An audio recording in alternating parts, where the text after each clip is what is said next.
സാമും ആരോണും പുറത്തേക്ക് ഇറങ്ങിയപ്പോൾ അവൾ അവിടെ ഉണ്ടായിരുന്നു. അകത്ത് പറഞ്ഞത് മുഴുവനും കേട്ടു എന്നവർക്ക് മനസ്സിലായി. ആരോണെന്ന് ഞെട്ടിപ്പോയി. കാരണം മിഴിതെറിഞ്ഞാൽ സമ്മതിക്കുമോ? അല്ലെങ്കിൽ അവൾക്ക് ഭയം തോന്നുമോ? തങ്ങളെ അതിൽ നിന്ന് തടയുമോ? പക്ഷെ അവനെ ഞെട്ടിച്ചുകൊണ്ട് മിഴി സാമിൻ്റെ അടുത്തേക്ക് നടന്നു. സാമിൻ്റെ ചുണ്ടിൽ മാത്രം ഒരു ചിരിയായിരുന്നു. അവൾ സാമിൻ്റെ മുന്നിൽ ചെന്നു നിന്നു. ഒന്നുയർന്ന് അവൻ്റെ നെറ്റിയിൽ ചുണ്ട് ചേർത്തു. കണ്ണുകൾ അടച്ചവൻ അത് സ്വീകരിച്ചു. പോയതുപോലെ തന്നെ തിരിച്ചു വരണം. ഒരു മുറിവ് പോലും ഈ ദേഹത്ത് വീഴാൻ പാടില്ല. പറയുന്നത് ആരായെന്നറിയാലോ. അവൻ അതിനൊന്ന് ചിരിച്ചു. അവളെ തൻ്റെ നെഞ്ചിലേക്ക് ചേർത്ത് പിടിച്ച് അവളുടെ നീലമിഴിയിൽ അമർത്തി ചുംബിച്ചു.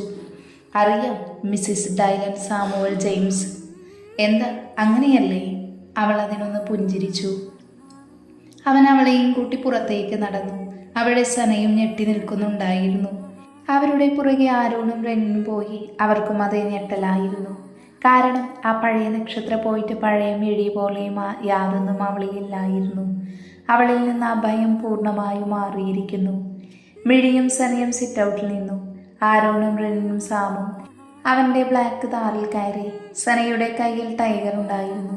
അവൻ മിഴിയുടെ അടുത്തേക്ക് പോകാൻ ബഹളം വെച്ചതും മിഴി അവനെ എടുത്തു. അവനോട് ഓരോന്ന് പറഞ്ഞിട്ടും സാമൊക്കെ അവിടെ നിന്ന് പോയി. അവർ പോയതും മിഴി പ്രാവുകളുടെ അടുത്തേക്ക് പോയി. അവൾ ആ കൂട്ടിലേക്ക് തന്നെ നോക്കി നിന്നു. ചില പ്രാവുകൾ അവളുടെ അടുത്തേക്ക് വന്നു. ചിലത് തങ്ങളുടെ പണികൾ തുടർന്നു. മിഴി ചേച്ചി, ചേച്ചിക്ക് പേടിയാവുന്നില്ലേ? ആ ദുഷ്ടൻ്റെ അടുത്തേക്കാണ് ചേട്ടായിയൊക്കെ പോയേക്കുന്നേ. വല്ലതും വരുവോ? സ്വന്തം അമ്മയെയും അച്ഛനെയും കൊന്നവനല്ലേ. എനിക്ക് പേടിയാവുന്നു. മിഴി തിരിഞ്ഞ് അവളെ ഒന്ന് നോക്കി. പിന്നെ ടൈഗറിനെ തലോടിക്കൊണ്ട് പറഞ്ഞു, നിനക്ക് നിന്റെ ചേട്ടായിയെ പറ്റി ഞാൻ പറഞ്ഞു തരണോ സനമോളെ? പോയിരിക്കുന്നത് സാമാണ്. പിന്നെ മാനോ പുലിയോ വേട്ടക്കാരൻ്റെ മുന്നിലെല്ലാം വെറും ഇര മാത്രമാണ്. അതും പറഞ്ഞ് ടൈഗറിനെ സനയുടെ കയ്യിൽ കൊടുത്ത് മിഴി അകത്തേക്ക് പോയി. ആ പോയത് മിഴി ചേച്ചി തന്നെയാണോ?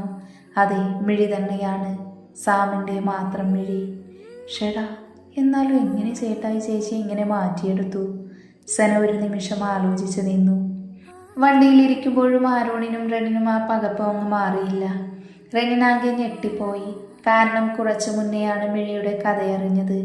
അതിലെ മിഴിയും ഇന്ന് കണ്ട മിഴിയും ഒരു ചേർച്ചയുമില്ലായിരുന്നു. അതുപോലെ തന്നെയായിരുന്നു ആരോണും. എന്നാലും എങ്ങനെ ഇത്ര പെട്ടെന്ന് മിഴി ഇതുപോലെ മാറിയെന്ന് അവനും ചിന്തിച്ചു. സാം മാത്രം ചുണ്ടിൽ ചെറു ചിരിയുമായി അർജുനൻ വില്ലും പാട്ടും കൊണ്ട് വണ്ടി ഓടിച്ചു. ഡാ സാമി, സത്യം പറ, സിനിമയിലൊക്കെ കാണുന്നത് പോലെ നിങ്ങളുടെ ആത്മാവ് അങ്ങോട്ടും ഇങ്ങോട്ടും മാറിപ്പോയോ? അതോ ബോഡിയോ? മിഴി വല്ലാതെ മാറിപ്പോയി, ആരോൺ പറഞ്ഞു. അതെ, എൻ്റെ കെട്ടിയോൾ അവിടെ പ്രസവിക്കാൻ കിടക്ക്, അതറിയോ? അതിൻ്റെ ഇടയിൽ ഒരുത്തിനിട്ട് പണിയണം, അതും സ്പെഷ്യലായിട്ടെന്ന് പറഞ്ഞ് എന്നെ ഇങ്ങോട്ട് കൊണ്ടുവന്നു. ഇവിടെ വന്നപ്പോൾ മിഴിക്കൊച്ചിൻ്റെ അവസ്ഥ അറിഞ്ഞപ്പോൾ അവനെ കൊല്ലാൻ തോന്നി. അതൊക്കെ അവിടെ നിൽക്കട്ടെ, എങ്ങനെ മിഴി ഇത്രയും ബോൾഡായി? അതും പോട്ടെ, നീ കൊച്ചിനോട് പറയുന്നത് കേട്ടല്ലോ, മിസ്സിസ് ഡൈലൻ സാമുവൽ ജെയിംസ് എന്ന്. അപ്പം നിങ്ങളുടെ കല്യാണം കഴിഞ്ഞോ? ഇല്ല, പക്ഷേ ഉടനെ കാണും. മിഴി ഇനി എങ്ങനെയായിരിക്കും? അവളിലെ ഭയത്തിൻ്റെ അവസാന കണികയും ഇന്നില്ലാതാകും. എന്നാലും വല്ലാത്തൊരു മാറ്റമായി പോയി. മുന്നിലുള്ള കള്ളിൻ കുപ്പിയിലേക്ക് അവൻ നോക്കി. അത് പകുതിയിലധികവും അയാൾ തീർത്തിരുന്നു. പ്രവീൺ. ഷേ, നാശം തീരാനായല്ലോ. എന്നാലും അവൾ എവിടെ പോയതായിരിക്കും? എവിടെ പോയാലും എൻ്റെ അടുത്ത് തന്നെ എത്തും ആ പന്നമോൾ. എവിടെ പോയി കണ്ടുപിടിക്കും? ഡോറിൽ ആരോ മുട്ടുന്നത് പോലെ തോന്നിയതും പ്രവീൺ പോയി വാതിൽ തുറന്നു. അവൻ അവനെ ഒന്ന് നോക്കി. 3 പേരുണ്ട്.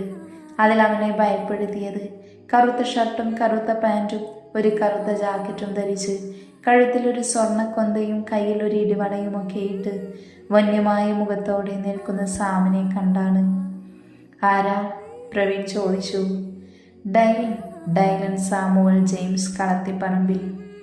അവൻ അത് പറഞ്ഞ് കണ്ണിലേക്ക് വീണ് കിടക്കുന്ന മുടി കൈകൊണ്ട് പുറകിലേക്ക് മാടി ഒതുക്കി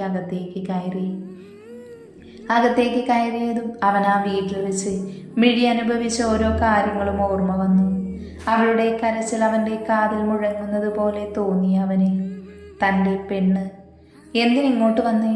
പ്രവീൺ ചോദിച്ചു. അവൻ്റെ ചോദ്യമാണ് സാമിനെ ഓർമ്മകളിൽ നിന്നുണർത്തിയത്. ബിസിനസ് സംസാരിക്കാൻ. പ്രവീൺ ഇൻവെസ്റ്റേഴ്സിനെ അന്വേഷിച്ച് നടക്കുവാണെന്നറിഞ്ഞു. അതെ, അത് നിങ്ങൾക്ക് എങ്ങനെ മനസ്സിലായി? അതെ, അത് ഞങ്ങൾക്ക് മനസ്സിലാവും. പ്രവീണിന് ഭയങ്കര സന്തോഷം തോന്നി. തൻ്റെ ബിസിനസ്സിന് തുടങ്ങാം. എന്താ, ഒന്നും പറയാനില്ലേ? റെനിൻ ചോദിച്ചു. എനിക്ക് വിശ്വസിക്കാൻ പറ്റണില്ല നിങ്ങൾ ഇങ്ങോട്ട് വന്ന് ഇൻവെസ്റ്റ് ചെയ്യാമെന്ന് പറഞ്ഞത്. വിശ്വസിക്ക്, ഞങ്ങൾക്ക് തന്നെ മുഴുവനും ഇൻവെസ്റ്റ് ചെയ്യാൻ താല്പര്യമുണ്ട്, ആരോൺ പറഞ്ഞു. റെനിൻ കയ്യിലുണ്ടായിരുന്ന ഒരു ബോക്സ് ടേബിളിൽ വെച്ചു. ഓക്കെ, അതൊക്കെ അവിടെ നിൽക്കട്ടെ. ഇൻവെസ്റ്റ് ചെയ്താൽ ഞങ്ങൾക്ക് എന്താ ഗുണം? സാം ചോദിച്ചു. പ്രവീണിൻ്റെ മനസ്സിൽ ആദ്യം ഓർമ്മ വന്നത് നക്ഷത്രയെ പറ്റിയാണ്. അവളുടെ ആഴത്. ഇവരെ പിണക്കിക്കൂടാ, കൂടെ നിർത്തണം, അതിന് ദേ വഴിയുള്ളൂ. പെണ്ണിൻ്റെ അഴകിൽ വീഴാത്ത ആണോ? പ്രവീൺ ക്രൂരമായി ഒന്ന് ചിരിച്ചു. സാം അവനെ തന്നെ നോക്കി നിന്നു. അവൻ്റെ മുഖത്ത് നിറഞ്ഞു നിൽക്കുന്ന ക്രൂരത കണ്ട് സാമിന് പുച്ഛം തോന്നി. പറ, ഞങ്ങൾക്ക് എന്താ ഗുണം? റെനിൻ ചോദിച്ചു. നക്ഷത്ര എൻ്റെ ഭാര്യയാണ്. അവളെ നിങ്ങൾക്ക് തരാം, 3 പേർക്കും തരാം. ഒരു കിടിലൻ ചരക്കാണവൾ. അത് പറഞ്ഞു തീർത്തതും ആരോൺ അവൻ്റെ മൂക്കിനിട്ടിടിച്ചു. ഡാ പൊന്ന മോനെ, എൻ്റെ പെങ്ങളെ നീ! അവൻ്റെ മൂക്കിൽ നിന്ന് രക്തമൊഴുകി. മൂക്കിൻ്റെ പാലം പൊട്ടിയെന്ന് റെനിന് മനസ്സിലായി. സാം മാത്രമൊന്നും മിണ്ടാതെ അവനെ തന്നെ നോക്കി നിന്നു. അവൻ്റെ ശാന്തത പ്രവീണിൽ ഭയമുണർത്തി. മൂക്കിൻ്റെ വേദന അവന് അസഹ്യമായി. പതിയെ ബോധം പോകുന്നത് പോലെ തോന്നി അവന്. ബോധമെന്ന പ്രവീൺ എണീക്കാൻ നോക്കിയപ്പോഴാണ് മനസ്സിലായത് എവിടെയോ തന്നെ കെട്ടിവെച്ചേക്കുവാണെന്ന്. അവന് ഭയം തോന്നി. വീട്ടിൽ തന്നെയാണ്, ഡൈനിങ് ടേബിളിൽ. പിന്നീടാണ് മനസ്സിലായത് മുഖം മുഴുവനും ആരോൺ ഇടിച്ചതിൻ്റെ വേദനയാണ്. ആരടാ നീയൊക്കെ? എന്തിനെന്നെ ഉപദ്രവിക്കുന്നേ? അതിന് തുടങ്ങാൻ പോകുന്നതല്ലേ ഉള്ളൂ മോനെ, റെനിൻ പറഞ്ഞു. കാര്യം പറയട പന്ന മക്കളെ. സാം അവിടെ കിടന്നൊരു ബിയർ ബോട്ടിലെടുത്ത് അവൻ്റെ കാലിൽ അടിച്ചുടച്ചു. പതിയെ പറഞ്ഞാൽ മതി, ഞങ്ങൾക്ക് കേൾക്കാം. അവൻ്റെ കാലിൽ ബോട്ടിൽ ഗ്ലാസ് കുത്തിയിറങ്ങി. രക്തമൊഴുകി. പച്ചയിറച്ചിയെ ഗ്ലാസ് കയറിയതിൻ്റെ വേദനയിൽ അവൻ അലറിക്കരഞ്ഞു. അവൻ്റെ കരച്ചിൽ കേൾക്കും തോറും സാമിൻ്റെ മുഖം വന്യമായി മാറി. ഇതുപോലെ തൻ്റെ പെണ്ണും കരഞ്ഞിട്ടുണ്ട്. ഡാ പ്രവീണെ, ഞാൻ വന്നത് എൻ്റെ പെണ്ണിന് വേണ്ടിയാണ്, എൻ്റെ മിഴിക്ക് വേണ്ടി. ഓ, മിഴിയെന്ന് പറഞ്ഞാൽ അറിയില്ല അല്ലേ നക്ഷത്ര? അവൾക്ക് വേണ്ടിയോ? പ്രവീൺ വിക്കി വിക്കി ചോദിച്ചു. ഓതിയുടെ പൊന്ന മോനെ, നീ കാരണം എൻ്റെ പെണ്ണ് അനുഭവിച്ചതെല്ലാം ഇന്ന് നീയും അനുഭവിക്കും. നിനക്ക് ഞാനൊരു ഉറപ്പ് തരാം, നിന്നെ കൊല്ലില്ല.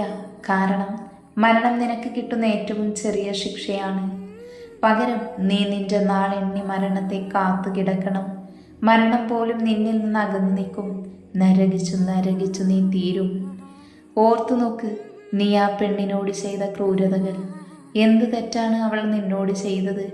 അവളുടെ ഓരോ തുള്ളി കണ്ണുനീരിനും നീ കണക്ക് പറയുമെന്ന്.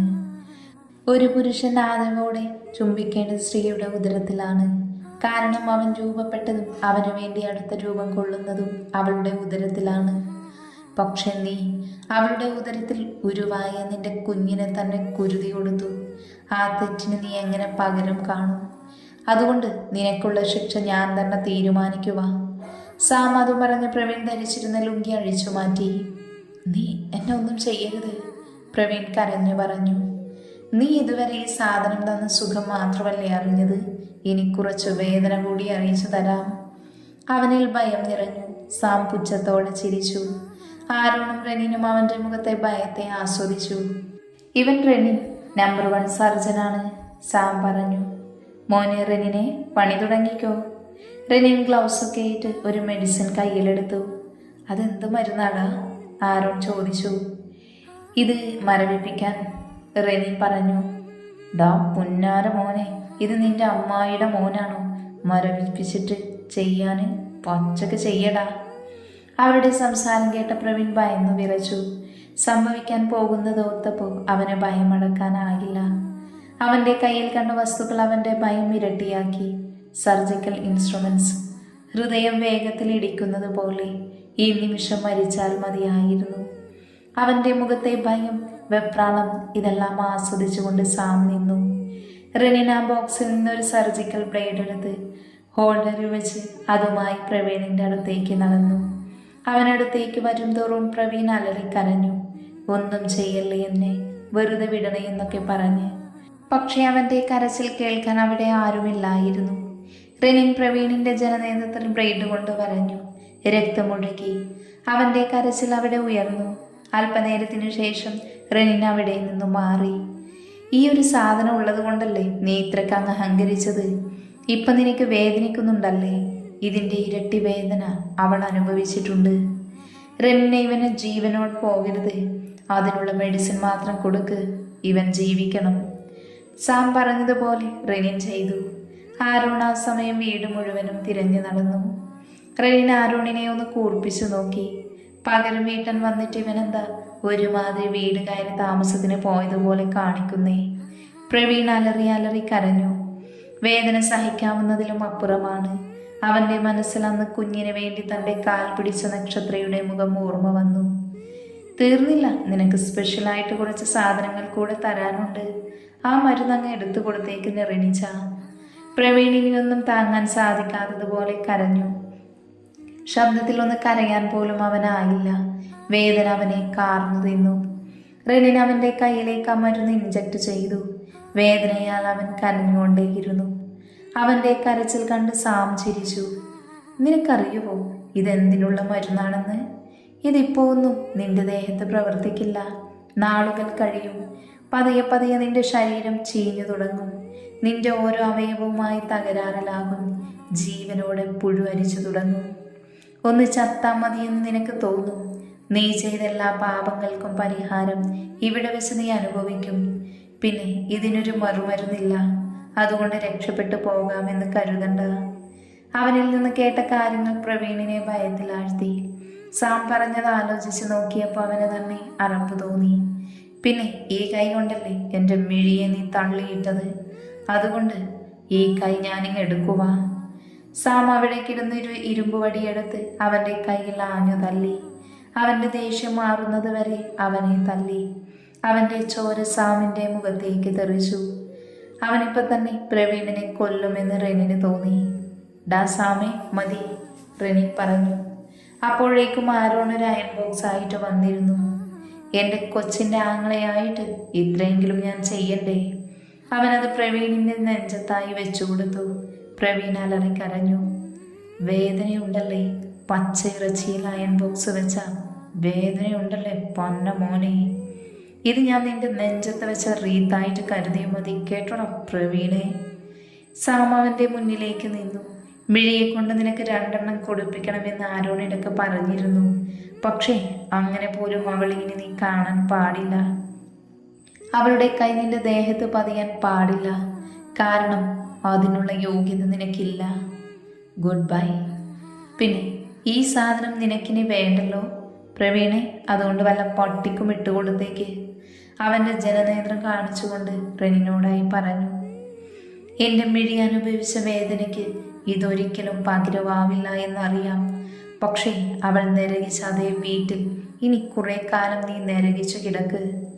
അത് പറഞ്ഞ് സാം മുന്നിലും ആരോണും റെനിനും പുറകിലുമായി നടന്നു പോയിരുന്നു.